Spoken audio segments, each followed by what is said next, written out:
Yooyyaa shamarka fuunee kabajamtoota fi hordoftoota kan koo teessoon silkii kan ta'e asuma jirti. Kuni algaa libsiidha jechuudha. Namoonni algaa libsii ajajachuu barbaadan bakka barbaadan jechuudha. Biyya kam keessayyuu yoo jiraattanii fakkeenyaaf yeroo hundumaa dabalaa deema waan ta'eef meeshanii algaa libsii akkanaa namni ajajachuu barbaadan isiniifin ajachiisaa jechuudha. Anamma bifuma tokko ta'ee algaa lamaaf jechuudha kan na ajachiise. Kun tokko adii isaa jidduu keessan tokko immoo intini isaa jidduu keessan godhee daardaardhaan jechuudha. Algaa libsii lamadha.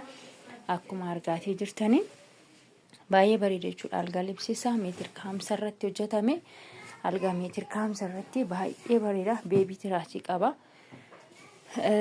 Tiraasii lamaa fi beebii tiraasii ishee kana jechuudha. Hin qabaanii jechuudha. Deebisee kunoo kan lammaffaati isa kanadha. Algaa libsii lama bifuma wal fakkaataadhaan algaan lamatu jira waan ta'eef kilaasii lamatu jira.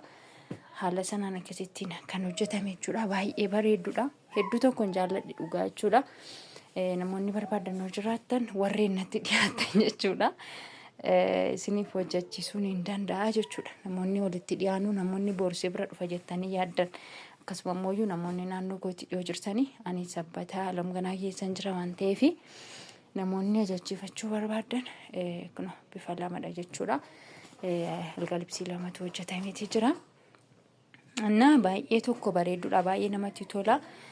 Jalli isaa immoo kun akkasitti gadi dhufaan jechaadha. Lafa ga'a akkasittiin singinoo lammaffaa isaatiin lammaffaan isaas kunoo akkasittiin jechuudha. Akkasittiin gadi dhufeetiin jira jechuudha. Baay'ee tokko namatti tola. Baay'een jaalladheeni isa dhugaa rabbii dubbachuu fi hedduu akkanatti tole. Baay'ee bareedduudha. Namatti tola baay'ee jechuudha. Lammaffaan isaa immoo kunoo akkanadha. Algaadhuma tokkorra jechuudha lachuu. Ganaa siifachi hin deemu jedhee kilaasii biraa jira waan ta'eef algaanni tokko lamaan isaayyuu meetir kaamsadha jechuudha algaanii. Akkasiin isiniin jedha kabajamtoota hordoftoota koo namni ajajachuu barbaadanii natti madhaatii isiniifin ajajaa bakka itti hojjisiisirree dhaqee raawwadhee jara faana isinittiin haasofsiisaa jechuudha. Gatiin isaa lamaan isaa jechuudha birrii 8,000 hojjetame jechuudha. Tokkichi isaa birrii 4,400dha. Lamaan isaa walumaa galattuu 8,000 hojjetame jechuudha. Baay'ee bareeda. Hedduu takkan jaalladhen dhugaa. Diizaayinii biraatiinis godhachuu dandeessu isin. Ani garuu akkasittiin ni jaalladhe jechuudha. Akkasittiin baay'ee tokko natti tole. Sanaafin diizaayinii kanaan hojjisiise malee isin diizaayinii biraatiinis achitti ilaaltanii hojjisiifachuu dandeessu. Amma bulummoo dabalaatii deema wantichi isaayii baay'ee tokko namatti tola. Algaan kan immoo kana fakkaata.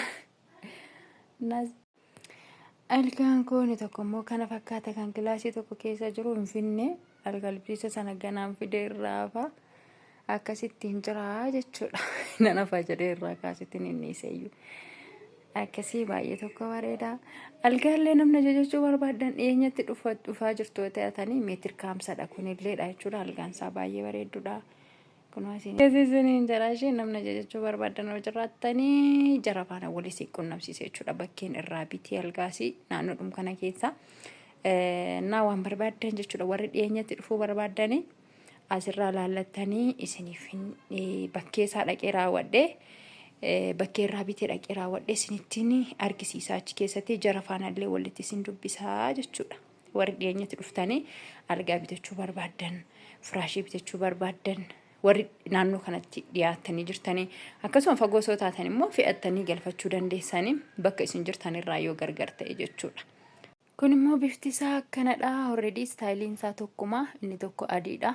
Inni tokko immoo diimadha jechuudha. Antaniin isaa akkasii namoonni naannoo kiyyatti dhiyoo taatan sabbata keessa warri jirtan jechuudha. Sabbata alamganaa keessa.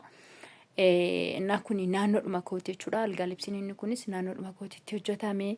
Algaan inni kunis naannoodhuma kootti argama. Namoonni barbaadan yoo jiraatanii koomintii jalatti na beeksisaatii dhaqee raawwadhee bakka algaa libsiititti illee isin filachiisaa ni ajajattan jechuudha. Isiniif hojjetame guyyaa barbaadan sanatti dhuftanii raawwattanii fudhachuu dandeessu. algaas immoo bakka barbaadanii algaa akkasii gatiinsaa meetir kaamsadha inni kuni achi dhaqee raawwadhe isinitti hima. Kan ammoo har'uma fide waan ta'eef algaa libsii jechuudha. Lamaan isaa 8,000 jechuudha. Tokkichi isaa kan algaa tokko 4,400 hojjetama. Beebii tiraasii qaba. Tiraasii isa guddaa qaba. Innaa shifoon isaa argitanii jirtu hagam akka inni dheeratu. Kanaaf iyyuu jechuudha. Namni barbaadan jiraattanii natti himaati komentii jalatti naa barreessadha. Bakkee algaa libsiis dhaqee raawwadhee jarallee isiniif haasofsiisee algaa libsiillee isiniif filachiisa. Algaas immoo bifa barbaadaniin yaa istaayilii kanaan ishoo barbaadan istaayilii biraatiin ishoo ta'e isiniif filachiisa jechuudha. Akkasii namoonni barbaadan komentii jalatti naa barreessaa. Algaa libsiirree algaallee waan biraas immoo waan barbaannu qabna. Waan nutti argisiistu jira. Nutti argisiisii bakkee algaa bitteerra dhaqeetii akkasuma soofaallee barbaadan mana soofaallee dhaqeetii hojjettanii garmi jechuudha. Waan nama garramu soofaan kan kollee diizaayiniidhuma kanaatiin jira. Akkuma algaa libsii kanatti jechuudha. Bifti isaallee akkanumadha. Ijoolleen achi keessa nam'anii jiru.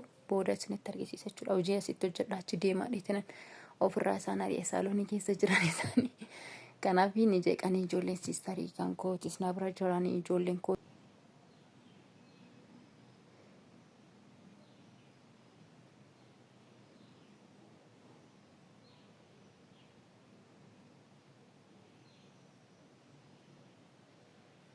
Sin jiranii ijoolleen isa gabaadhuma mana barnootaa fakkaatanis.